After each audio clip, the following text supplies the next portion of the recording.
রেলগাড়ির কামরায় হঠাৎ দেখা, ভাবিনি সম্ভব হবে কোনো দিন। আগে ওকে বারবার দেখেছি লাল রঙের শাড়িতে দারিম ফুলের মতো রাঙা।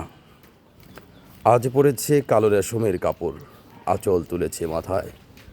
দুলন চাপার মতো চিকন গৌরমুখখানি ঘিরে মনে হলো কালো রঙের একটা গভীর দূরত্ব ঘনিয়ে নিয়েছে নিজের চারদিকে। যে দূরত্ব শস্যে ক্ষেতের শেষ সীমানায় শালবনের নীলাঞ্জনে। থমকে গেল আমার সমস্ত মনটা। চেনা লোককে দেখলে অচেনার গাম্ভীর্যে হঠাৎ খবরের কাগজ ফেলে দিয়ে আমাকে করলে নমস্কার।